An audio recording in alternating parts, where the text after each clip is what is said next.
Well, let me just say this. I don't think it's a quick fix. I know that there are books out there that say you can get self-esteem in 30 days. You can get self-esteem in 90 days. Well, yeah, okay. But, you look at the people who think that and you see how they behave. So I'm a believer that self-esteem is something that happens over time. Who are the world's most interesting people? And what fascinating, groundbreaking, incredible things can they teach us? In this new series, I leave our Science of People lab to interview my favorite authors, experts, and celebrities for them to share their best people hacks, social skills, and stories. And let me tell you, they have some juicy tips. This is a new series I'm calling The World's Most Interesting People. Hello, YouTube friends. I am so excited today. We're going to be talking about esteemable acts, and I am so thrilled to have Francine Ward on the channel. Francine Ward is a lawyer, speaker, and author of the amazing book, Esteemable Acts. She's a graduate of Georgetown University Law and a leader in the American Bar Association's intellectual property law section. She's a respected lawyer, teacher, and thought leader, and we are so lucky to have her. Welcome, Francine. Hi, Vanessa.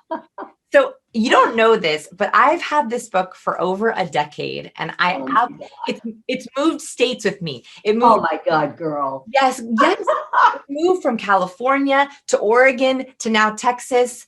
I love this book so much. I wanted to know, before we get into it, what is an esteemable act?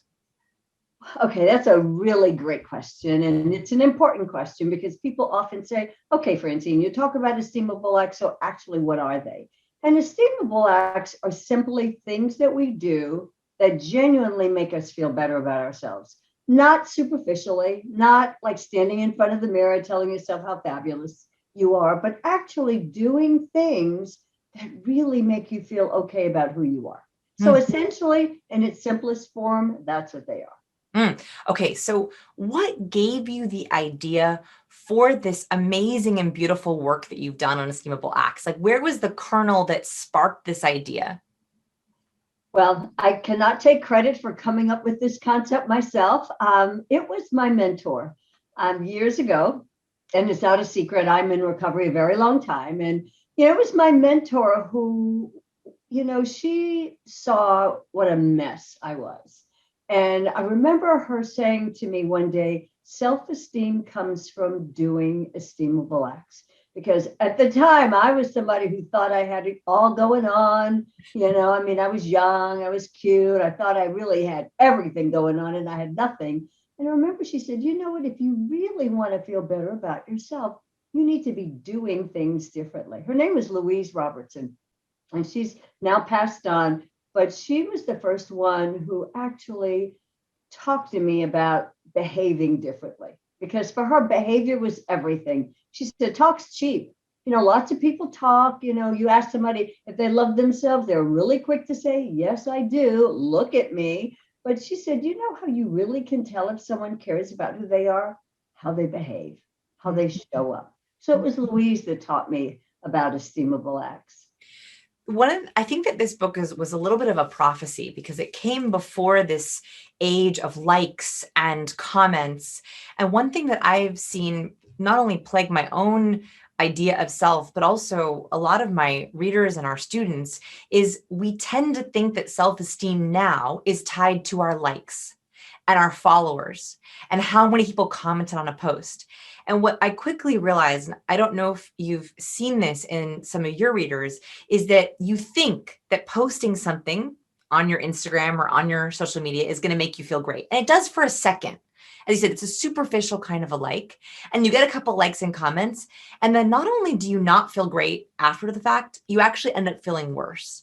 Are you seeing that social media has changed the definition of esteemable acts? Do people think that posting on social media is an esteemable act?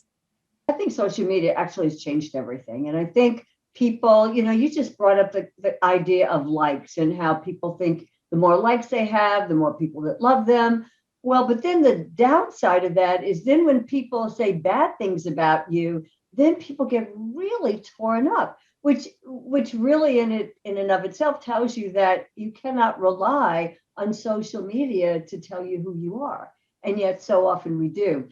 I think social media generally, I think we've placed way too much reliance on it as a tool for establishing how we feel about ourselves. I believe sometimes if you fail at something that you've gone for and didn't get it, you get up, you dust yourself off, and you do it again. That's the esteemable act. So, I have a very different concept than a lot of people generally as to how you build self-esteem. Yeah. I wanted to know, okay, we have people listening, and what is like the baby step for them if they want to begin to work on the internal, the deep level of self-esteem? Where do they begin? What's their kind of starting, the starting line? Where should they start? Well, let me just say this. I don't think it's a quick fix. I know that there are books out there that say you can get self-esteem in 30 days. You can get self-esteem in 90 days. Well, yeah, okay. But, you look at the people who think that and you see how they behave. So I'm a believer that self-esteem is something that happens over time. It happens because we constantly are putting one foot in front of the other, doing those small things that make us feel good about ourselves. For example, it might be taking care of your health. That might be the first thing. There are lots of things that we can do, but that might be a place to start. How do I take care of my health? Am I someone who, if I'm not doing well, do I say, I'm not going to go to a doctor? I don't want to go see a doctor. Do I refuse to get screenings? I think taking care of my health, however I'm doing that, is important. I'm not pouring a lot of sugar in my body. I will tell you, last year I did.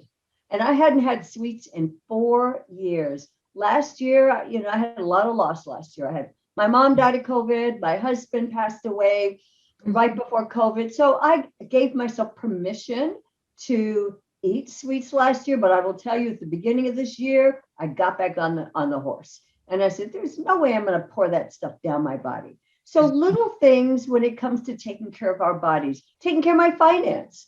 Do I spend more than I can afford to spend? Now, of course, last year was a very different situation because, during COVID, a lot of people, we were out of work and, we had to make do. But outside of COVID, how do I manage my money? I believe the way I manage my money is the way I manage my life. It's about making some different choices.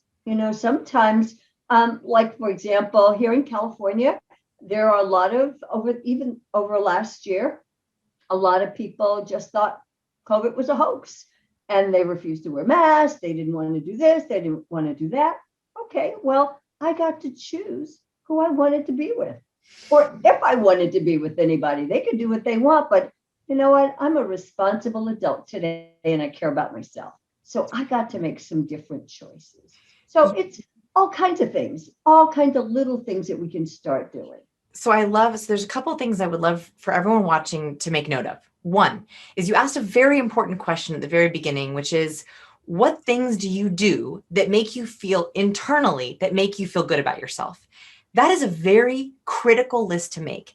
And these can be very small things or very big things. But after this video, I want you to take a few moments and just dreamstorm a little bit. What are the things that you do actively that make you feel strong, capable, independent, positive?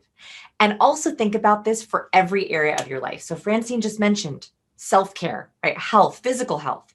You mentioned financial health. You mentioned social health, the kind of people you're spending time with. You can also talk about professional health. And so ask yourself, Health. yes, spiritual health, exactly. So can you think of the 4 or 5 areas of your life and think about specific things you can do? I love the questions that you have on page 14. And I wanted to share them with everyone. So I love these questions, and I want to read them for everyone at home. We're going to put them in the video so you can write these down as a way to start to trigger what you can begin to do for yourself as your esteemable acts. First question, page 14. What do you value?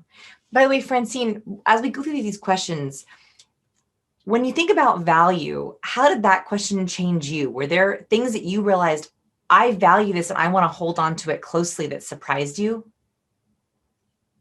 Actually, there were things that I thought I valued that I realized I didn't. And then there were things I didn't think I valued, and today I do. Great example. I never thought that I valued education.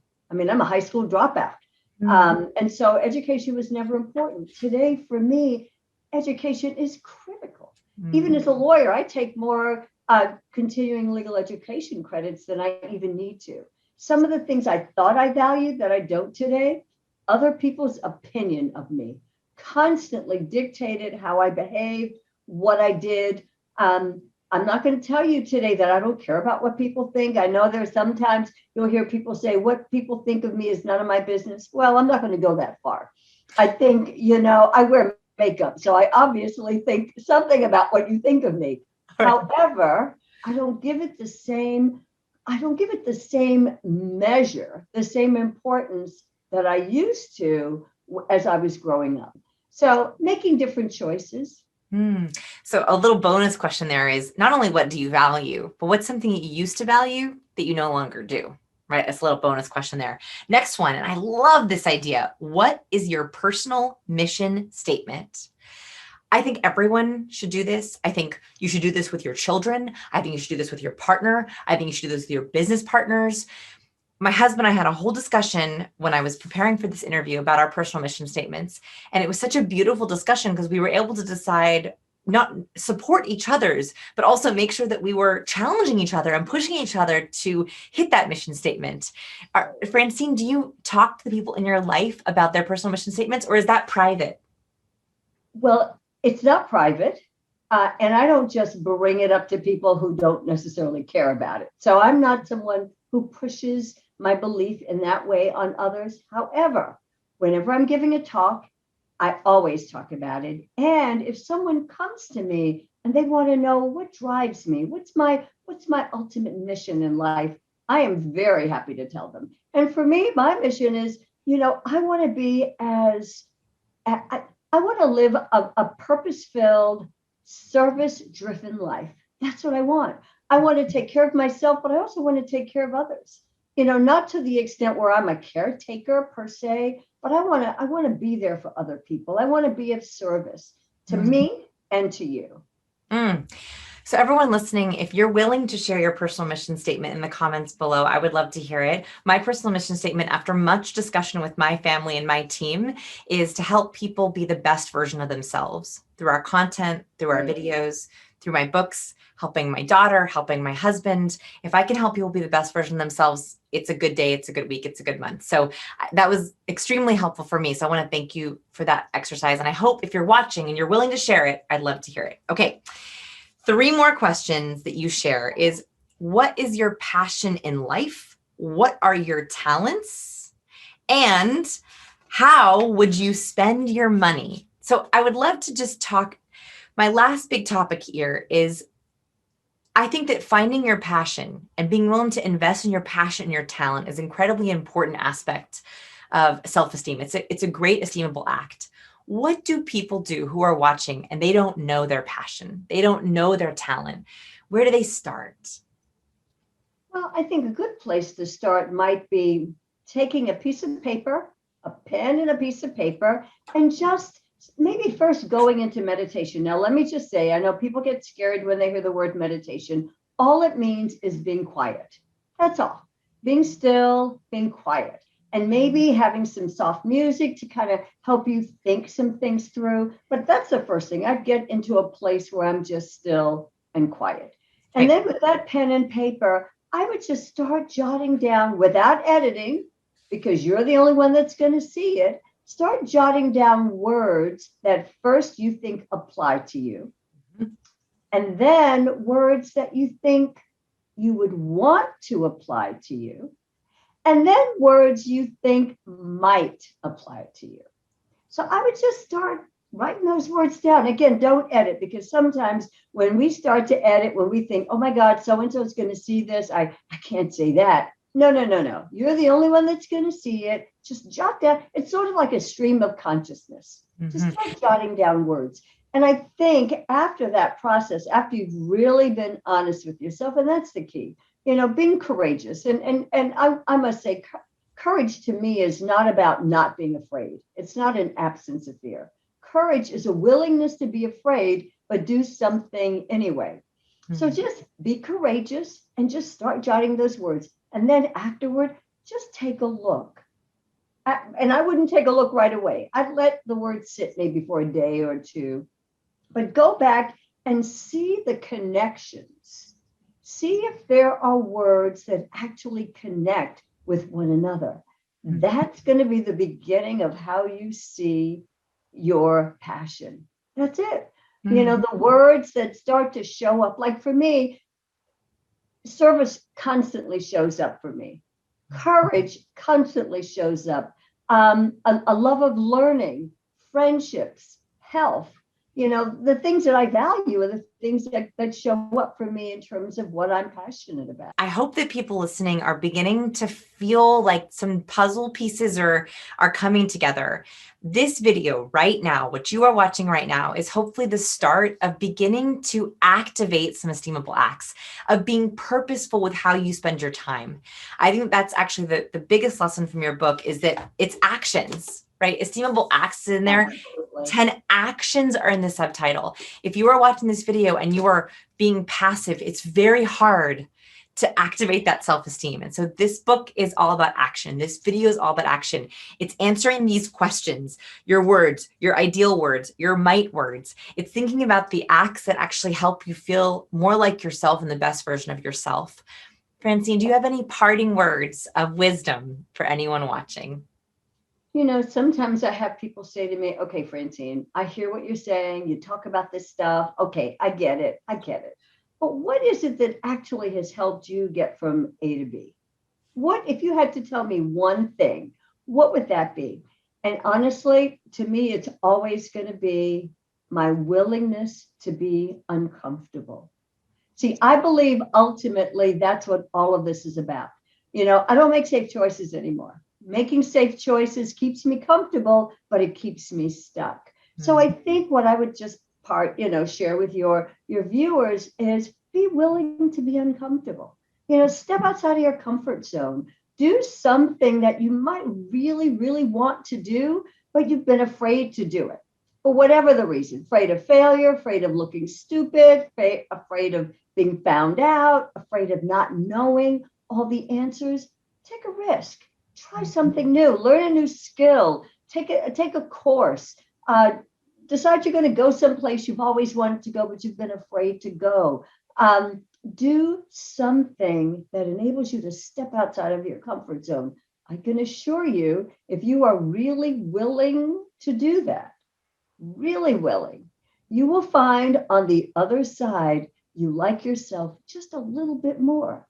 That's how it starts. One baby step at a time, then it'll give you the courage to do something else, maybe even run a race, but do something. Step outside of your comfort zone.